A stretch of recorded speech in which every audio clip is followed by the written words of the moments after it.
pag nag-graph ka nito, patay ka.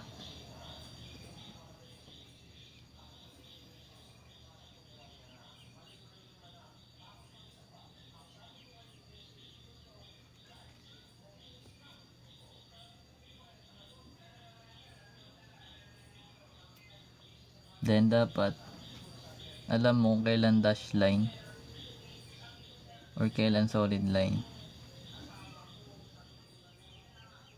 Part ng inequality, dapat alam mo yan eh.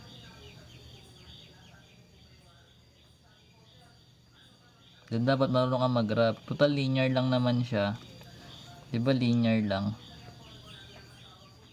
Two variables. So dapat marunong ka. Alam mo dapat ang linear straight line.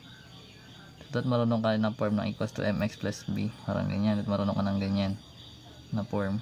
Para mabase mo siya mag-graph.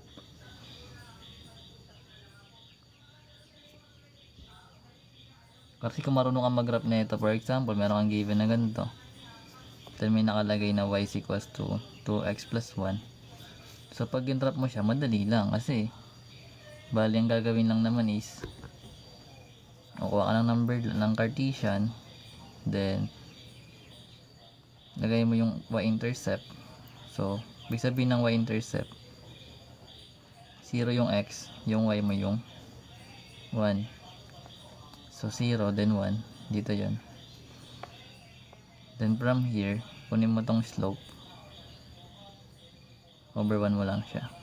So rise over run yan. So basically rise 2 units. Then run ka ng 1. So nandito isang point. So pisahin pa ganito yung graph mo. So for example, yung inequality mo is ganito yung format.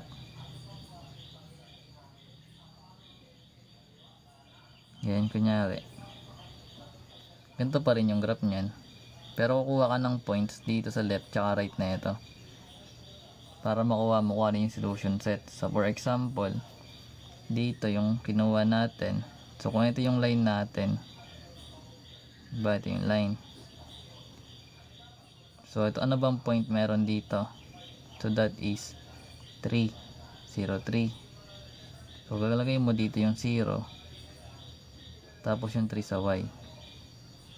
Then pag tama yan, ibig sabihin solution tong nandito. Ganoon siya ginagawa. Actually pag nandito naman nakalagay naman eh. Pag greater than to sabi, pagkakalala ko eh. Greater than sa taas yan. Pag less than sa baba. Ayun yung concept nun. Paano ko malalaman kung tama? Ayun yung kuha ka lang ng points. Kunyari dito ako kumuha. O kunyari kumuha ka dito. So let's say ito is 2. So ibig sabihin ng ordered pair na ito is 2, 0.